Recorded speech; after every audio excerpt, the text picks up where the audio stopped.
जय हिंद। आज हमारा चैप्टर इलेक्ट्रिसिटी स्टार्ट होने वाला है ना। इलेक्ट्रिसिटी क्या है? ये एक टाइप की एनर्जी है। अगर मान लो कि मैं एनर्जी पूछता हूँ तो हमें मालूम है कि काफी टाइप्स की एनर्जी की बात होती है। फिर अगर मान लो कि मैं काइनेटिक एनर्जी की बात करता हूँ तो मुझे पता चलता है कि काइनेटिक एनर्जी वो हर एक चीज में होती है जो मूव कर रही होती है। ठीक है, ऐसे तुम्हारी पोटेंशियल एनर्जी होती है। तो पोटेंशियल एनर्जी में इनबिल्ट मतलब क्या कहते हैं, कोई ना कोई एक ऐसी एनर्जी होती है कि अगर वो पोटेंशियल एनर्जी रिलीज होगी तो इन द फॉर्म ऑफ क्या हो जाती है, काइनेटिक एनर्जी रिलीज हो जाती है। ठीक है, ऐसे तुम्हारी मतलब क्या कहते हैं, साउंड एनर्जी होती है ना। तो तुम इसी तरीके से जब काइनेटिक एनर्जी और पोटेंशियल एनर्जी को ऐड कर दोगे तो तुम्हारे मैकेनिकल एनर्जी हो जाती है। तो ये तुम्हारी डिफरेंट फॉर्म ऑफ एनर्जी है। उन्हीं एनर्जी में तुम्हारी एक एनर्जी होती है जिसको हम लोग बोलते हैं इलेक्ट्रिकल एनर्जी, या फिर हम लोग उसको सिंपल भाषा में क्या बोल सकते हैं कि इलेक्ट्रिसिटी। तो इस इलेक्ट्रिसिटी ये कैसी एनर्जी होती है ना। इस एनर्जी ये जो टाइप की एनर्जी, ये एक तरीके से तुम उसको ये बोल सकते हो क्या, ये आज के टाइम की तुम्हारी एक तरीके की मॉडर्न एनर्जी है जिसको तुम मतलब क्या कहते हैं डिफरेंट डिफरेंट अपनी यूटिलिटी के हिसाब से इस्तेमाल करते हो। आज के टाइम में अगर जैसे मान लो कि मैं घर में बोलता हूँ कि इलेक्ट्रिसिटी कहाँ इस्तेमाल हो रही है, तो तुम बोलते हो कि भैया घर में ज्यादातर आपके मतलब लाइटनिंग पर्पस के लिए इस्तेमाल हो रही है, कि घर में अच्छे से लाइटनिंग हो, है ना, ये सारी चीजें हो। इवन आप फैन को इस्तेमाल करने के लिए यूज कर लेते हो, या फिर आपको कोई भी अगर एलिमेंट को अगर हीट करके अपनी चीजों को कुछ करना है ना, या फिर चाहे वो तुम्हारा मतलब क्या कहते हैं एक पैन हो या फिर कुछ भी हो, तो उस चीजों में आप इस्तेमाल कर लेते हो। अदरवाइज घर के अलावा जब भी आप इंडस्ट्रीज, है ना, इन सब चीजों की बात करते हो तो वहां आप हो सकता है कि बड़े फॉर्म में जैसे मान लो कि मशीनरी को वर्क कराना है तो वहां आप इलेक्ट्रिसिटी का इस्तेमाल कर रहे हो, या फिर मान लो कि ट्रांसपोर्ट इंडस्ट्रीज में जैसे ईवी जैसे व्हीकल हो गए। तो इस तरीके की जो आपकी यूटिलिटी, एक तरीके से बोला जाता है कि हाँ इलेक्ट्रिसिटी आज के टाइम में एक बहुत इंपॉर्टेंट सोर्स ऑफ एनर्जी है मॉडर्न टाइप्स में। ठीक है, तो इस चैप्टर में जो हम लोग डिस्कशन करने वाले हैं वो है तुम्हारा इलेक्ट्रिक पोटेंशियल, कि तुम्हारा इलेक्ट्रिक पोटेंशियल का मतलब क्या होता है। ठीक है, और इसी इलेक्ट्रिक पोटेंशियल से जो जस्ट नाम निकल कर आता है जिसको हम लोग बोलते हैं पोटेंशियल डिफरेंस, तो इनमें कुछ अंतर नहीं होता, बात सेम ही होती है। उसके बारे में भी हम लोग अच्छे से पढ़ेंगे कि ये क्या होता है। तो सबसे पहला टॉपिक होने वाला है हमारा इलेक्ट्रिक पोटेंशियल और पोटेंशियल डिफरेंस। फिर उसके बाद हम देखेंगे कि इन्हीं इलेक्ट्रिक पोटेंशियल और इलेक्ट्रिक डिफरेंस की वजह से कहीं ना कहीं तुम्हारा एक इलेक्ट्रिक करंट के बारे में हम लोग को इनबिल्ट पता चलता है। तो हम लोग इलेक्ट्रिक करंट के बारे में पढ़ने वाले हैं, और फिर जब हम ये चीजें देख चुके होंगे तब हमको पता चलेगा कि हाँ यार हमको अब सर्किट बनाना आ जाना चाहिए। तो हम लोग इलेक्ट्रिक सर्किट्स के बारे में पता चलेगा, उसके सिंबल्स के बारे में पढ़ेंगे, ये चीज है। और कहीं ना कहीं कंक्लूजन में निकल कर आने लगेंगे कि हाँ ओम्स लॉ जैसे हमें क्या बताना चाह रहे हैं। और फिर इन्हीं ओम्स लॉ में फिर हम लोग रेजिस्टेंस जैसे वर्ड्स के बारे में पढ़ेंगे कि तुम्हारा रेजिस्टेंस क्या होता है, इसी में तुम्हारा रेजिस्टिविटी क्या होती है, किस तरीके से हम लोग रेजिस्टेंस को चेंज कर सकते हैं, मतलब कि कौन कौन से ऐसे फैक्टर हैं जिनकी वजह से तुम्हारा रेजिस्टेंस में तुम्हारा एक चेंज आ सकता है। तो जब हम ये चीजें पढ़ चुके होंगे तो फिर जब तुम्हारा टॉपिक आएगा पांचवा टॉपिक, तो वो होगा तुम्हारा पावर, कि पावर का मतलब क्या होता है। और फिर जब हम लोग पावर पढ़ चुके होंगे तो फिर हम लोग एक इलेक्ट्रिक करंट जो होती है, इलेक्ट्रिक करंट में बेसिकली तुम्हारी पाई जाती है मतलब क्या कहते हैं कुछ उसकी यूटिलिटी के हिसाब से जो सबसे ज्यादा इस्तेमाल होती है। जैसे मान लो कि इलेक्ट्रिसिटी की वजह से हीट प्रोड्यूस हो सकती है, तो हम लोग देखेंगे कि हीटिंग इफेक्ट ऑफ इलेक्ट्रिसिटी, कि इलेक्ट्रिसिटी की वजह से जो एक हीटिंग इफेक्ट आ रहा है वो क्यों आ रहा है। फिर तुम्हारे जस्ट इसी से एक और पर्पस होता है तुम्हारा magnetic effect of electric current, कि मतलब इलेक्ट्रिसिटी की वजह से तुम्हारा एक मैग्नेटिक प्रॉपर्टी जनरेट हो जाती है। तो हम लोग मैग्नेटिक प्रॉपर्टी के बारे में पढ़ेंगे।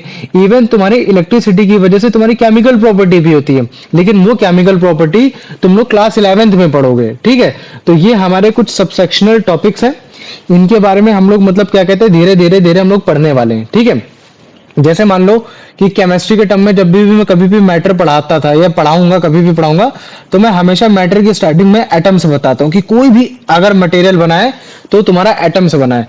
ठीक वैसे अगर तुम्हें इलेक्ट्रिसिटी के बारे में जानना है कि इलेक्ट्रिसिटी क्या होता है, तो तुम्हें सबसे पहले चार्ज के बारे में मालूम होना चाहिए। किसके बारे में मालूम होना चाहिए कि चार्ज क्या होता है। तो अगर तुम्हें चार्ज पता चल गया और अगर वो चार्ज मैं बोलता हूं कि उस चार्ज की वजह से इलेक्ट्रिसिटी प्रोड्यूस हो रही है, तो मैं उस चार्ज को दूसरे नाम से क्या बोल सकता हूं कि हाँ यार वो चार्ज क्या हो रखा है, वो तुम्हारा एक तरीके का इलेक्ट्रिक चार्ज हो रखा है।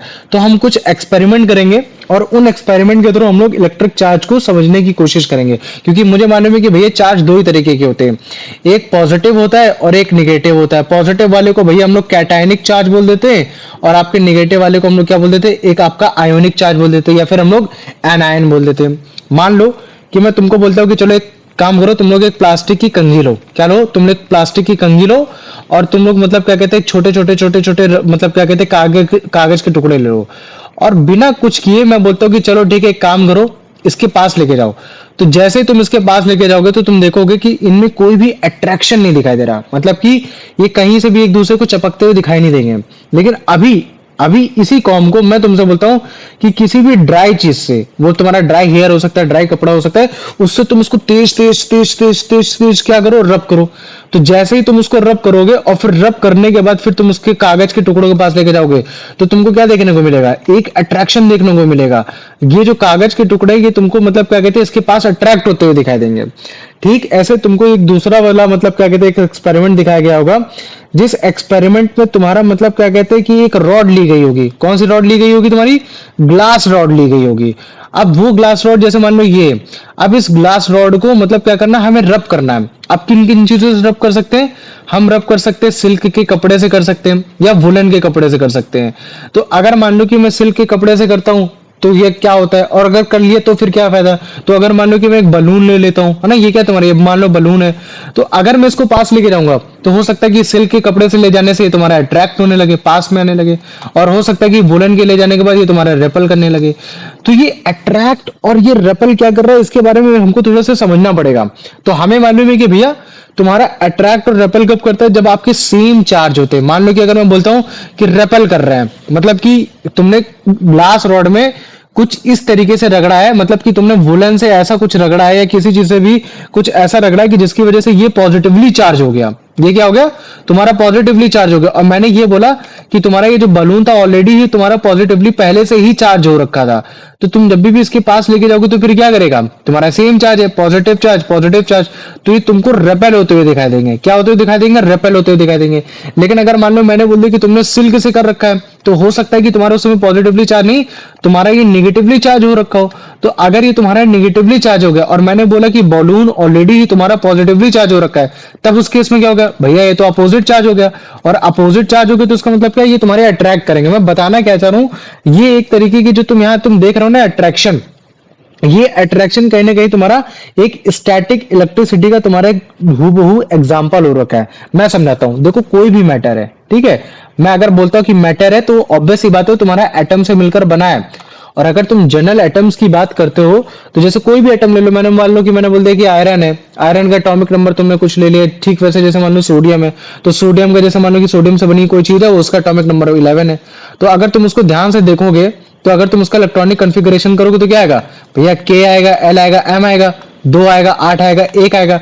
तो तुम देख रहे हो कि यार ये जो इलेक्ट्रॉन है ये अभी अनस्टेबल हो रखा है। तो या फिर कोई भी एक ऐसी इंसुलेटेड चीज, अगर मैं उसको उसके मतलब क्या कहते हैं उसमें एक आयन ले आऊं, मतलब कि कोई भी चार्ज ले आऊं, जब मैं बोलता हूं ना आयन ले आऊं, तो आयंस का मतलब है कि मैं उसमें चार्ज ले आऊं। अगर मान लो कि मेटल की बात होती तो उसमें हमेशा तुम्हारा कैट आयन ही आएगा, मतलब कि पॉजिटिव चार्ज आएगा। और अगर मान लो कि किसी में तुम अगर निगेटिव चार्ज ले आते हो तो उसमें हमेशा तुम्हारा एन आयन ही आएगा।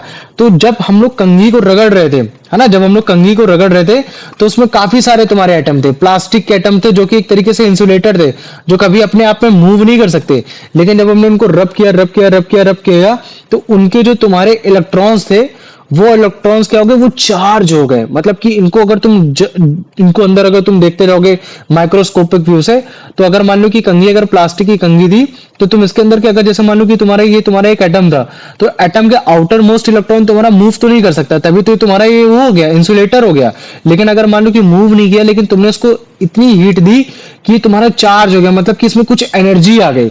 और मैं बोल रहा हूं कि वो एनर्जी तुम्हारी निगेटिवली एनर्जी थी, क्योंकि यहाँ जो तुम्हारा जो प्रोडक्ट बना था वो प्रोडक्ट में तुम्हारा वो निगेटिवली ही चार्ज हो पाता है, और जो तुमने दूसरा प्रोडक्ट लिया वो तुम्हारा पॉजिटिवली चार्ज हो रहा था। तो कहीं ना कहीं अगर ये अपोजिट चार्ज आ जाएंगे तो इनके बीच में तुमको एक अट्रैक्शन देखने को मिलेगा।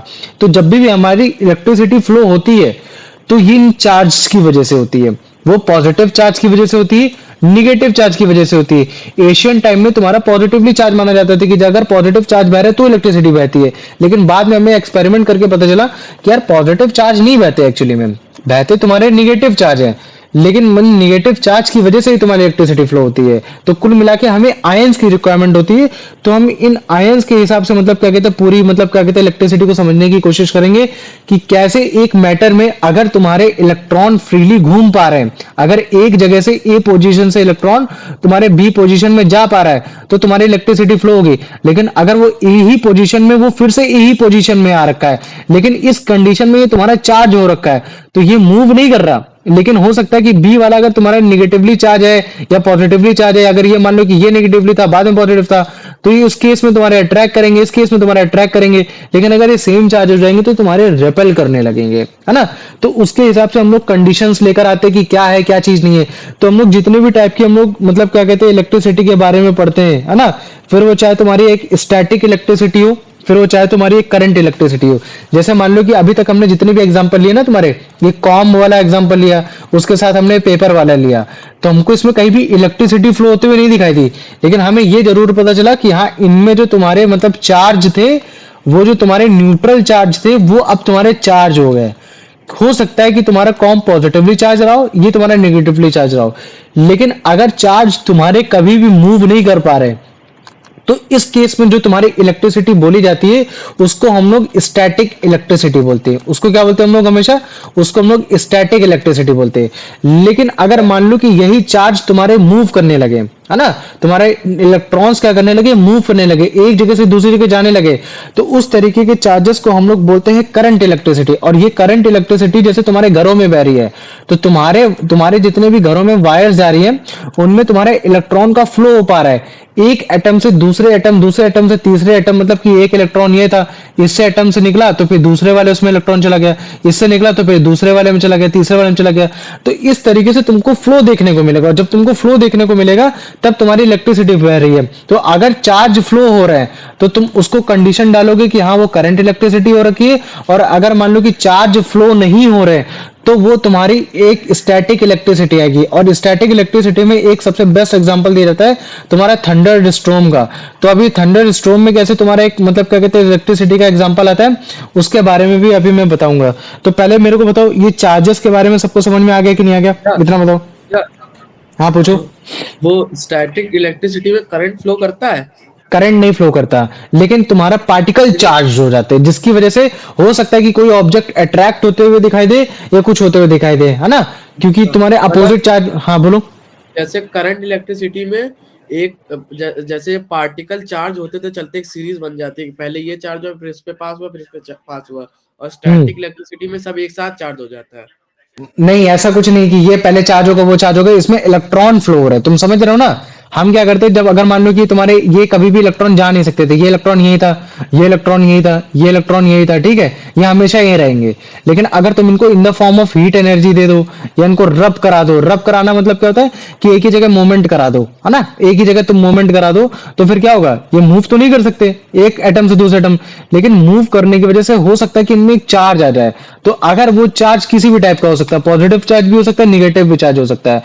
तो अगर ये तुम्हारे किसी पॉजिटिव चार्ज पॉजिटिव के साथ जाएगा तो हो सकता है कि जो तुम्हारा पॉजिटिवली चार्ज वाला जो एटम हो वो आपस में दूसरे को रेपल कर जाएंगे। तो ये कंडीशन हम लोग ऐसे निकाल के देखी है कि हाँ देखो तुम्हारे ये जो सेम चार्ज होते हैं वो तुम्हारे मतलब क्या कहते हैं रेपल कर जाते हैं, और जो तुम्हारे मतलब क्या कहते हैं अपोजिट चार्ज होते हैं वो तुम्हारे अट्रैक्ट कर जाते हैं। तो जब तुम अपनी कंघी को घिसते हो तो उसमें इलेक्ट्रॉन मूव नहीं करता, इलेक्ट्रॉन अपनी ही जगह रहता है, बस इलेक्ट्रॉन क्या हो जाता है रब करने की वजह से उसमें से एक चार्ज आ जाता है। अब वो मालूम नहीं कौन सा चार्ज है, वो तुम्हारा पॉजिटिव है कि निगेटिव चार्ज है। लेकिन जब भी हम लोग पेपर के पास में लेके जाते हैं तो हमें ये जरूर पता चल जाता है कि इनके आपस में जरूर मतलब अपोजिट चार्ज है, तभी अपोजिट चार्ज ये आपस में अट्रैक्ट हो गए, अदरवाइज ये अट्रैक्ट नहीं होते। ये तो पहले मेरे को बताओ इतना समझ में आ गया कि नहीं आ गया? हाँ भैया आ गया। आ गया ना। ये तो अभी क्या है कि तुम इसको जानो कि जब मैं बोलता हूं ना कि इलेक्ट्रिक चार्ज, वो इलेक्ट्रिक चार्ज हो गया, तो ये जो चार्ज की जो यूनिट होती है उसको बोला जाता है कूलम बोला जाता है। क्या बोला जाता है? कूलम। क्योंकि मैं बोलूं कि तुम्हारे हाथ में कितना कितना सेब है, तो तुम बोलते हो कि भैया मेरे हाथ में एक सेब है, लेकिन मैं बोलता हूँ कितने किलो, मतलब कि कितना भारी सेब है, तो तुम कितने किलो कितना भारी सेब हो रखे, तो तुम बोलते हो भैया 5 किलो भारी सेब हो रखे। ठीक ऐसे अगर जैसे मैं बोलता हूँ कि तुम्हारे जो कॉम में जो तुम्हारी स्टैटिक इलेक्ट्रिक जनरेट हुई, तुम्हारी वो इलेक्ट्रिसिटी कितनी वजह से जनरेट हुई, तो तुमने बोला कि भैया 5 इलेक्ट्रॉन की वजह से जनरेट हुई। मैंने बोला ठीक है कोई बात नहीं। फिर मैंने बोला कि उन 5 इलेक्ट्रॉन में तुम्हारी कितनी एनर्जी थी, कितना मतलब चार्ज था? तो तुमने बोला कि अच्छा भैया उनमें चार्ज था आपका 14 कूलम 19 कूलम, तो मतलब कि कूलम इसकी क्या हो जाएगी, तुम्हारी एक यूनिट हो जाती है। क्या हो जाती है? तुम्हारी एक यूनिट हो जाती है। तो इस चीज को समझो। अगर मैं तुमको बताना चाहूँ ना, तो कोई भी चार्ज है, जैसे मान लो कि मैंने बोल दिया कि ये तुम्हारा प्रोटॉन है, ये भी तुम्हारा क्या हो रखा है, ये प्रोटॉन है। तो अगर मैं बोलता हूँ कि इनके बीच में अगर तुम्हारा 1 मीटर का डिस्टेंस है, कितने मीटर का डिस्टेंस है तुम्हारा? 1 मीटर का डिस्टेंस है, और इनके बीच में ऑब्वियस सी बात है कि अगर सेम चार्ज है तो रिपेल कर रहे होंगे। तो इनके बीच में कितना फोर्स ऑफ रिपेल लग रहा है, कि मतलब ये किसको इसको हटाने की कोशिश कर रहा है, ये इसको हटाने की कितनी कोशिश कर रहा है, कि मतलब इनके बीच में कितना फोर्स लग रहा है 1 मीटर डिस्टेंस में, जिसकी वजह से ये आपस में एक दूसरे को रिपेल कर रहे हैं। इसी को हम लोग बोलते हैं 1 कूलम। तो हम लोग क्या बोल सकते हैं कि किसी भी इलेक्ट्रिक चार्ज में 1 कूलम उतनी क्वांटिटी होती है कि जिसमें जो तुम्हारे इक्वल चार्ज होते हैं, चाहे वो पॉजिटिव पॉजिटिव हो, चाहे वो तुम्हारे निगेटिव निगेटिव हो, वो आपस में 1 मीटर डिस्टेंस पे अपने आप को रेपेल करने की कोशिश करते हैं। ये तो पहले मेरे को बताओ, इतना समझ में आ गया कि नहीं आ गया, कि ये जो 1 कूलम वाली जो बात हो रही है, ये 1 कूलम मतलब क्या कहते हैं कि एक तरीके का तुम्हारा फोर्स हो गया। क्या हो गया? एक तरीके की तुम इसको समझ सकते हो कि हाँ ये कूलम कुछ और नहीं, ये तुम्हारा एक तरीके का फोर्स समझ सकता हूं। और ये फोर्स आपस में तुम्हारे चार्ज लगा रहे हैं, वो प्रोटॉन प्रोटॉन आपस के बीच में लगा सकते हैं, या फिर तुम्हारे इलेक्ट्रॉन इलेक्ट्रॉन लगा सकते हैं। लेकिन हमें पता चलता है कि अगर प्रोटॉन और प्रोटॉन आपस में अगर 1 मीटर डिस्टेंस पे है, और वो अगर आपस में फोर्स लगा रहे हैं जी, है ना, तो वो जो चीज का फोर्स लगा रहा है वो लगभग लगभग मतलब क्या कहते हैं 1.6 वो सॉरी तुम्हारा मतलब क्या कहते हैं 9 इंटू 10⁹ न्यूटन का फोर्स लगा रहा है। तुम समझ रहे हो? अगर मान लो कि बोलता हूँ कि सेम चार्ज है, आपस में 1 मीटर डिस्टेंस पे हो रखे हैं, तो इनके अपोजिट में मतलब इतना ज्यादा फोर्स लग रहा है कि जिसकी वजह से आपस में रेपेल कर पा रहे हैं, वो है तुम्हारा 9 इंटू 10⁹ न्यूटन। और यही तुम्हारा मतलब क्या कहते हैं, इसको हम लोग बोलते हैं कि हाँ ये इतना इसका मतलब कि एक तरीके से ये तुम्हारा कूलम है। ये कितना हो रखा है, ये इसके बीच में एक तरीके से इतना मतलब उसका चार्ज हो रखा है। समझ पा रहे हो कि नहीं समझ पा रहे हो? पहले मेरे को इतना बताओ। हाँ भैया, इसको फिर कूलम बोले कि न्यूटन बोले? नहीं, इसको कूलम बोलो, ठीक है। मतलब तुम ये बोलते हो कि coulomb is a charge where a same charges trying to be repel each other when they have a 1 meter distance apart with having 9 point into 10⁹ Newton force, है ना। ये कि आपस में 9.10⁹ न्यूटन का तुम्हारा फोर्स लगाकर ये आपस में एक दूसरे को रेपेल कर पा रहे हैं। तो इनके बीच में मतलब क्या कहते हैं कि इतना चार्ज हो रखा है, इस वजह से हो रखा है। तो फिर कितना चार्ज हो रखा है? तो जनरली जो इलेक्ट्रॉन हो गया या तुम्हारा प्रोटॉन हो गया, तो जो उनके जो चार्जेस होते हैं वो होता है तुम्हारा 1.6 इंटू 10⁻⁻19 कूलम, है ना। ये अगर मैं इलेक्ट्रॉन की बात करूंगा तो मैं एक निगेटिवली चार्ज बात कर लेता हूं, अगर मैं प्रोटॉन की बात करूंगा तो मैं पॉजिटिवली चार्ज बात कर देता हूं। बाकी ये जो वैल्यू है, ये वैल्यू तुम्हारी सेम ही होने वाली है। तो पहले मेरे को बताओ, इतना समझ में आ गया कि नहीं आ गया? इसमें किसी को कोई दिक्कत है? नहीं, आ गया। नहीं, देखो जैसे मान लो कि मैं बोलता हूं कि चलो ठीक है, एक बात बताऊं, मैं बोलता हूं कि 1 कूलम का चार्ज है। मैंने बोला 1 कूलम का चार्ज है।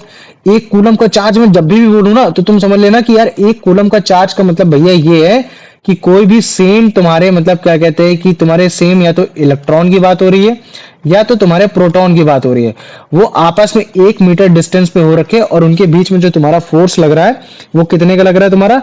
लगभग लगभग मतलब मान लो कि तुम्हारा ये तुम्हारा 9 इंटू 10⁹ न्यूटन का फोर्स लग रहा है ये। तो क्वेश्चन तुम्हारा कैसे आएगा? बोलेगा मुझे बताओ कि तुम्हारे कितने नंबर ऑफ अगर मान लो कितने नंबर ऑफ इलेक्ट्रॉन के बारे में बात की जाएगी कि जो तुम्हारे इसके लगभग लगभग तुम्हारे बराबर हो जाए ये। तो अगर जनरली बोला जाता है कि चलो ठीक है, एक इलेक्ट्रॉन का चार्ज कितना होता है? वो होता है तुम्हारा 1.6 इंटू 10⁻⁻19 हो गया, ठीक है। तो अगर मैं ये बोल रहा हूं कि हाँ ये तुम्हारा एक इलेक्ट्रॉन का चार्ज है, किसका इलेक्ट्रॉन का चार्ज है? ये अगर तुम्हारा एक इलेक्ट्रॉन का चार्ज है, ये इतना कूलम चार्ज रख रहा है, तो अगर मुझे 1 कूलम में जानना है कितना है, तो 1 कूलम मतलब क्या हो गया कि मतलब कि इस वैल्यू को तुमको इधर भेजना पड़ेगा। तो अगर तुम इस वैल्यू को भेजोगे तो क्या हो जाएगा? 1/1.6 into 10⁻⁻19 is equal to 1c, मतलब कि 1 कूलम चार्ज मेरे को पता लगाना है ये।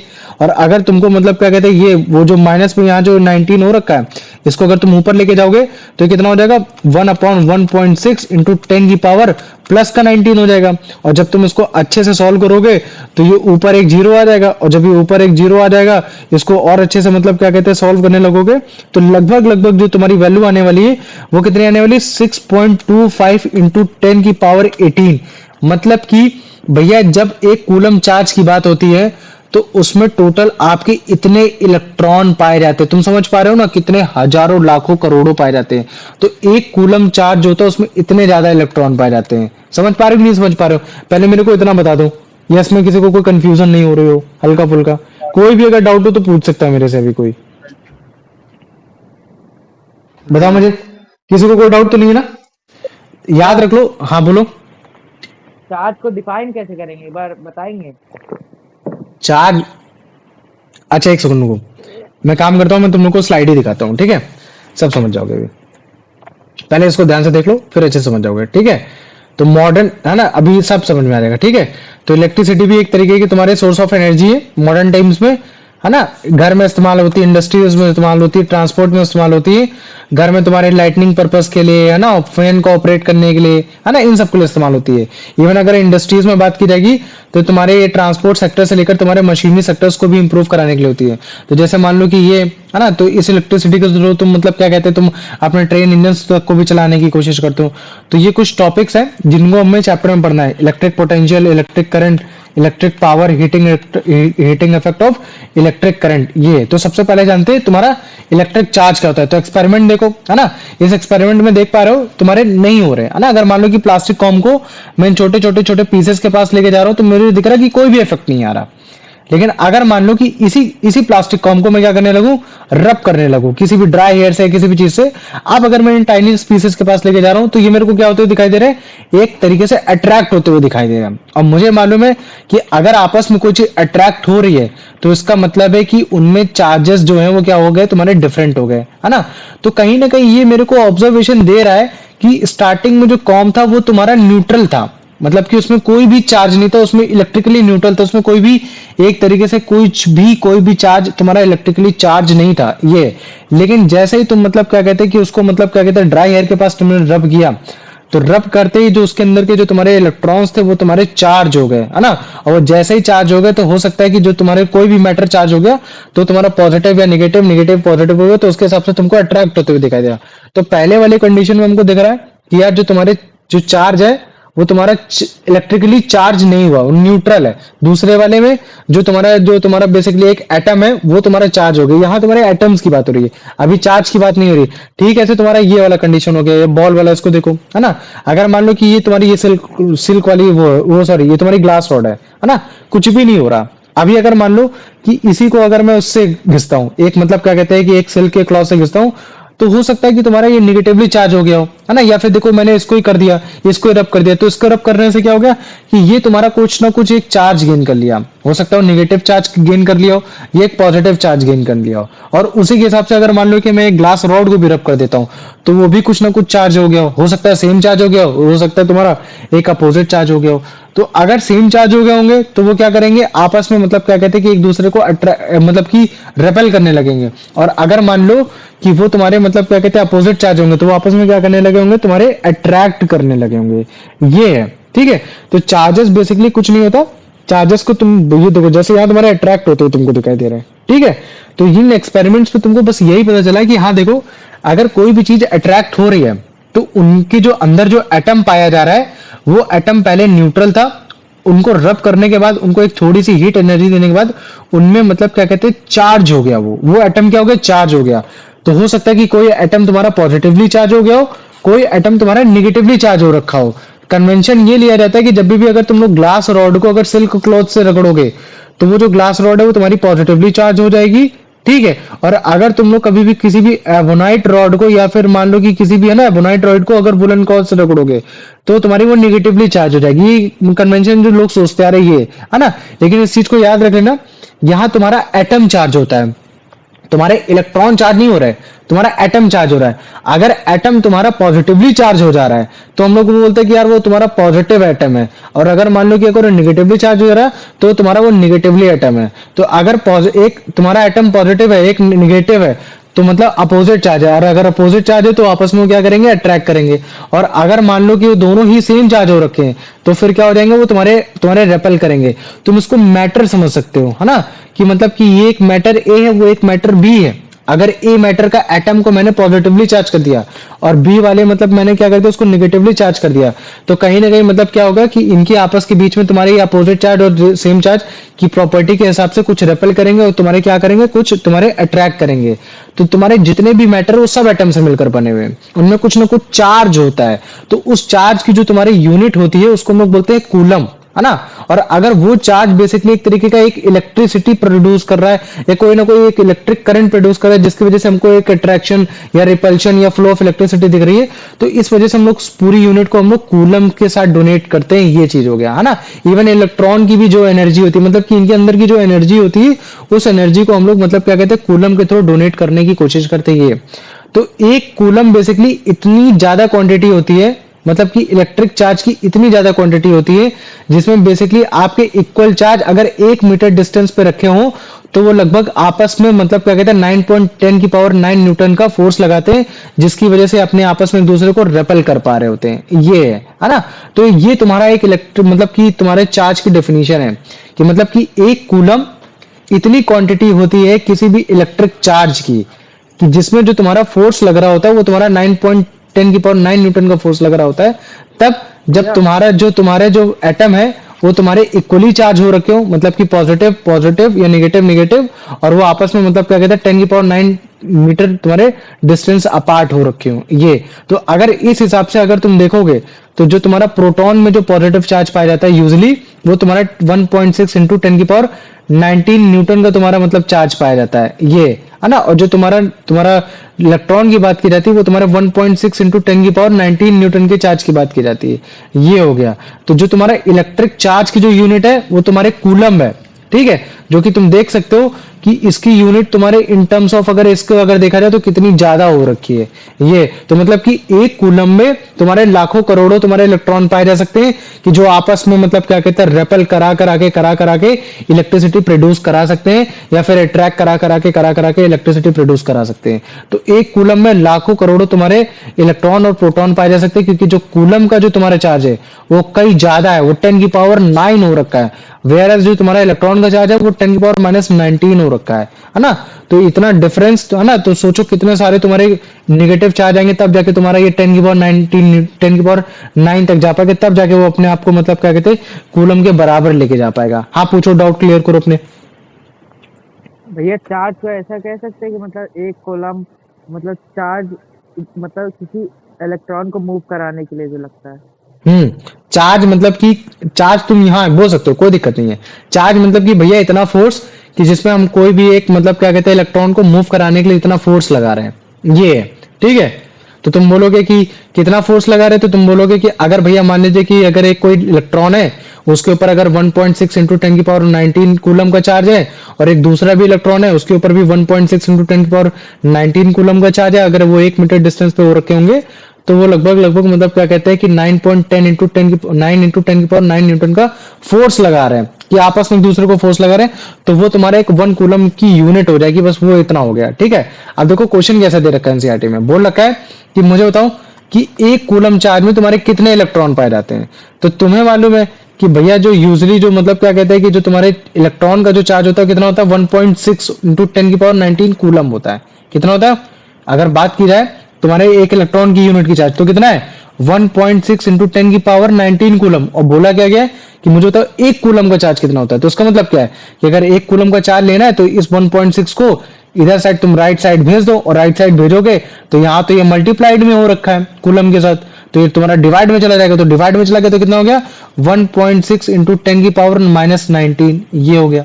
तो अगर मान लो कि यहाँ तुम्हारा 1 क्यों लिखा है, 1 इसी वजह से लिखा है क्योंकि हमने यहाँ कूलम भी 1 लिखा है। अगर मान लो कि तुमसे क्वेश्चन आ जाए कि चलो 2 कूलम का चार्ज बताओ, तो 2 कूलम मतलब यहाँ मल्टीप्लाइड बाय 2, 3 कूलम का चार्ज बताओ कितना होगा, तो 3 ये हो गया। तो इसके हिसाब से पूछा कि मुझे बताओ कि अगर 1 कूलम चार्ज है तो 1 कूलम चार्ज में कितने इलेक्ट्रॉन है, तो कुछ नहीं। तो आपने उसी चार्ज को इलेक्ट्रॉन के चार्ज को इधर भेजा, फिर सॉल्व किया, सॉल्व कर आया तुम्हारा 6.2 इंटू 10 की पावर 18। तो ये तुम्हारे नंबर हैं कि मतलब कि इलेक्ट्रॉन तुम्हारे मतलब कितने ज्यादा हो रखे हैं। तुम समझ रहे हो ना, तुम उसको केवल ऐसे ही समझ सकते हो कि ये तुम्हारे इतने सेब हो रखे हैं। लेकिन अगर मैं बोलता हूँ कि सेब कितने किलो के हैं तो फिर जब तुम किलो के हिसाब से निकालते हो तो उसमें तुम केजी लगा देते हो। तो ठीक है, सही तुम्हारे इलेक्ट्रॉन है। तो अगर मैं बोलता हूँ कि ये तुम्हारे इलेक्ट्रॉन है तो इन इलेक्ट्रॉन में कितना चार्ज पाया जा रहा है, तो तुम बोलते हो कि भैया इनमें इलेक्ट्रॉन में जो चार्ज पाया जा रहा है वो तुम्हारा 1 कूलम का चार्ज पाया जा रहा है। और वो जो 1 कूलम होता है वो कुछ नहीं होता, 1 कूलम इतना फोर्स होता है जिसमें तुम्हारे सेम, अगर मान लो कि तुम्हारे सेम वो तुम्हारे हो रखे हैं, मतलब कि तुम्हारे सेम अगर वो हो रखे कोई भी इलेक्ट्रॉन प्रोटॉन या प्रोटॉन प्रोटॉन, तो आपस के बीच में इतना फोर्स लगा रहे थे, कितना 9 इंटू 10 की पावर -9 इंटू 10 की पावर 9 न्यूटन का लगा रहे होते ये। तो ये बस बेसिकली बताना चाह रहा है कि कूलम की जो तुम्हारी जो कूलम होता है वो काफी बड़ा होता है तुम्हारे as compare to number of electron, number of proton. Coulomb एक चार मतलब कि कूलम एक तरीके की यूनिट हो गई। समझ में आ गया कि नहीं आ गया? पहले इतना बताओ। हाँ भैया आ गया। मैं बोलता हूँ कि चलो ठीक है एक काम करो, मैं बोलता हूँ कि 5 किलो सेब ले आओ, ठीक है? तो 5 किलो सेब ले आओ, या फिर मैं बोलता हूँ चलो 1 किलो सेब ले आओ। तो मेरे मन में होगा ना कि तुम 1 किलो सेब में 5 सेब लाओगे या 10 सेब लाओगे या 50 सेब लेकर आ जाओगे 1 किलो में, या मुश्किल से मुश्किल 3 ही सेब लेकर आ जाओगे, है ना? ठीक वैसे मैं ये भी बोल रहा हूँ कि अगर मैं बोल रहा हूँ कि यार 1 कूलम चार्ज ले आओ, तुमने बोला कि भैया चार्ज नहीं समझ में आ रहा। मैं बोला कि 1 कूलम चार्ज मतलब कि 1 कूलम चार्ज में कितने मतलब इलेक्ट्रॉन कितने लेकर आ जाऊं। तो मैं बोलता हूँ निकाल लो। तो जब तुमने निकाला तो तुम्हें पता चला कि यार 1 कूलम चार्ज में तुम्हारे मतलब क्या कहते हैं जितने इलेक्ट्रॉन आ सकते हो केवल इतने ही आ सकते। कितने? 6.25 इंटू 10 की पावर 18। मतलब कि जब ये एक साथ इतने आएंगे, इतने में इनमें मतलब तुम्हारा इतना चार्ज होगा तब जाके मतलब क्या कहते हैं 1 कूलम का चार्ज बना पाएंगे। ये है। समझ पा रहे हो कि नहीं समझ पा रहे हो बताओ मुझे? हाँ इसमें किसी इसमें किसी को कोई डाउट तो नहीं है? नहीं? नहीं भैया। नहीं। चलो ठीक है, आ जाओ। अमन बेटा इसका आंसर बताओ।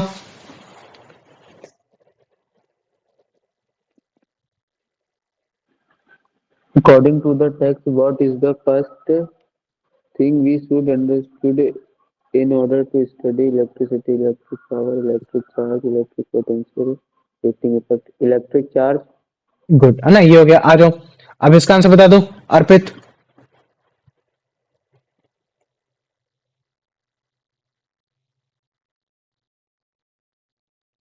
अर्पित हाँ भैया बता भाई, पढ़। बता रहा। Why does a plastic comb that has been rubbed with hair dry hair attract any piece of paper? It hmm lose its mass. भैया सी वाला। क्या हो जाएगा? See it acquiring an electric charge. है ना, समझ में आ गया कि जब भी हम लोग प्लास्टिक कॉम को रब करते ना, तो उस प्लास्टिक कॉम के मतलब क्या कहते हैं कितने इलेक्ट्रॉन तुम्हारे चार्ज हो गए ना, तो मतलब कि वही बोला जाता है कि हाँ तुम्हारे कितने तुम्हारे एटम चार्ज हो गए। तो वो तुम्हारा हो सकता है कि तुम्हारा पॉजिटिवली चार्ज हो गया या फिर तुम्हारा निगेटिवली चार्ज हो गया, बात की बात है। आ जाओ प्रणव, इसका आंसर बताओ बेटा, या फिर हाँ प्रणव तुम बताओ। To acquire an electric charge, a glass rod should be rubbed with which material? Woolen cloth, dry hair, silk cloth. भैया सी वाला silk cloth. कोई भी रख, वुलन क्लॉथ से भी कर सकते हो, है ना? ये आ जाओ। अब यान मुझे इसका आंसर बताओ कि अगर मान लो कि कॉम को, है ना, मतलब क्या कहते हैं बिना रब किए अगर हेयर से अगर मैं पेपर को अट्रैक्ट कराने की कोशिश करता हूँ, बताओ। भैया इलेक्ट्रिक क्वेश्चन बोल रहा है कि नहीं। जैसे मान लो कि इनिशियल स्टेट में जब तुम कॉम को मतलब कि बिना रब कराए जब तुम उसको अट्रैक्ट कर रहे थे पेपर के साथ, तो क्या चीज थी जो कि अट्रैक्ट नहीं करवा पा रही थी, जिसकी वजह से अट्रैक्ट नहीं हो पा रहा था वो? क्योंकि भैया वो इलेक्ट्रिकली न्यूट्रल था, क्योंकि भैया जो तुम्हारे भैया कॉम थी वो ये पॉजिटिवली चार्ज था या निगेटिवली चार्ज था या कंडक्टिव था? भैया ए वाला। ए वाला ना, वेरी गुड। आ जाओ अब अंश, इसका आंसर बताओ।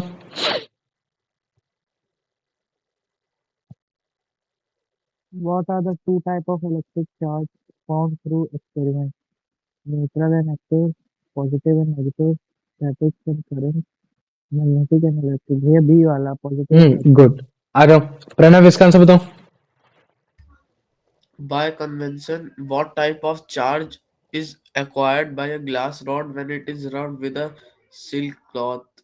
हम्म Silk, भैया negative charge. नहीं, पॉजिटिव चार्ज बोला जाता लेकिन उसमें इतना कोई बड़ी बात नहीं थी। ठीक है चलो कोई बात नहीं, तुम अगला आंसर बताओ। What is the SI unit of electric current? भैया सी column. कूलम। कूलम है ना, ये हो गया। ठीक वैसे ही कि सेब कितना भारी है? भैया 1 किलो भारी है। तो ठीक वैसे ही इलेक्ट्रॉन में कितना चार्ज है? तो तुम बोलते हो 1.6 इंटू 10 की पावर 19 कूलम, है ना? तो वो कूलम उसका चार्ज हो गया। तो ठीक वैसे हम बोलते हो कि अच्छा मुझे बताओ कि अब अगर किसी भी चीज का चार्ज अगर 1 कूलम हो गया तब कितने इलेक्ट्रॉन हो गए, तब तुम जाके उसकी वैल्यू निकालते हो कि हाँ भाई वो इतने ज्यादा इलेक्ट्रॉन हो रखे हैं ना। ये आ जाओ यश, इसका आंसर बताओ बेटा। Which of the following statements correctly describe the interaction between two similar like charges? interaction between two similar lights. They attract each other. They have no effect on each other. They repel each other. C वाला. सी वाला ना, very good, चलो ये हो गया है ना। अगर मान लो कि सेम चार्ज है, लाइक चार्ज है, तो क्या होगा, तुम्हारा वो एक तरीके से तुम्हारा रेपल करने की कोशिश करेंगे, है ना। अब अच्छा, अगर तुमने ध्यान से देखा होगा तो आसपास चीजें पड़ी रहती हैं। किसी किसी में तुम्हारे इलेक्ट्रिक चार्ज जो है वो बड़े आराम से फ्लो कर जाते हैं, किसी किसी में मतलब क्या कहते हैं, इलेक्ट्रिक चार्ज तुम्हारे बड़े आराम से फ्लो नहीं करेंगे। तो इस हिसाब से तुम्हारे जितने भी सब्सटेंस है उनको दो कैटेगरी में डिवाइड किया गया है। एक को बोला गया है तुम्हारा कंडक्टर और एक को बोला गया है तुम्हारा इंसुलेटर। क्या बोला गया है? एक को कंडक्टर बोला गया है और एक को बोला गया है इंसुलेटर बोला गया है, ठीक है। तो जिन सब्सटेंस पे तुम्हारे इलेक्ट्रिक चार्ज फ्लो कर सकते हैं, इधर से उधर जा सकते हैं, तो उनको बोला गया है तुम्हारा कंडक्टर बोला गया है, ठीक है। लेकिन तुम्हें मालूम है कि भैया मतलब कि किसी भी चार्ज का फ्लो होना और खासकर आपका मतलब क्या कहते हैं इलेक्ट्रिक चार्ज का फ्लो होना, तो वो तो भैया आपका इलेक्ट्रिसिटी होता है।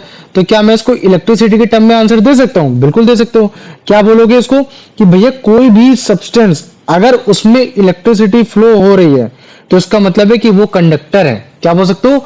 वो तुम्हारा कंडक्टर है। तो कंडक्टर को तुम ऐसे भी डिफाइन कर सकते हो, तभी में हम लोग बोलते हैं कि कंडक्टर मतलब वो जिसमें इलेक्ट्रिसिटी फ्लो होती है। लेकिन अगर उसका एक्चुअल मीनिंग पूछे जाए तो ऐसा क्यों होता है, तो तुम बोलते हो कि भैया कंडक्टर मतलब वो जिसमें तुम्हारे एक जो चार्ज है वो तुम्हारा फ्लो कर सके। तो जब भी इलेक्ट्रॉन फ्लो होता है या फिर कभी भी कोई भी चार्ज फ्लो होता है तो इलेक्ट्रिसिटी मतलब कि इलेक्ट्रिसिटी बहती है, तभी हम लोग उसके टर्म में आंसर देते हैं।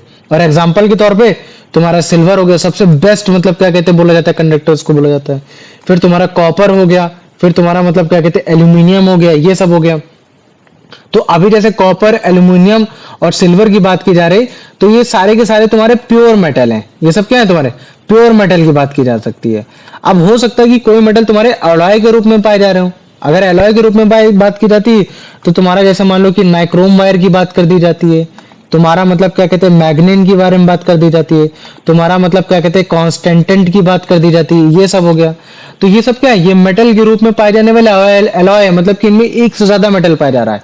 इलेक्ट्रिसिटी इसमें भी फ्लो होगी, लेकिन क्या इलेक्ट्रिसिटी वैसी ही फ्लो होगी जो तुम्हारे प्योर मेटल में फ्लो होती है? नहीं, उतनी अच्छे से फ्लो नहीं होती है, ठीक है। तो इसका मतलब क्या है कि यार इनकी इलेक्ट्रिसिटी जो फ्लो होती है उसकी वजह से हीट जनरेट होती है, तो हम लोग उनको अपने अलग अलग एप्लीकेशन में इस्तेमाल कर लेते हैं। लेकिन बस हमें इतना जरूर पता चल गया कि ये भैया आपका इंसुलेटर तो नहीं है, क्योंकि इंसुलेटर आपके वो मटेरियल होते हैं जिनमें आपके इलेक्ट्रॉन्स या फिर मैं क्या बोल सकता हूं, जिनमें आपके इलेक्ट्रिक चार्ज कभी फ्लो कर ही नहीं सकते, मतलब कि आपके कभी मूव कर ही नहीं सकते। और अगर मूव नहीं करेंगे तो वो सेल्फ जगह चार्ज जरूर हो सकते हैं, लेकिन अगर मूव नहीं करेंगे तो आपकी कभी भी इलेक्ट्रिसिटी को प्रोड्यूस नहीं करेंगे।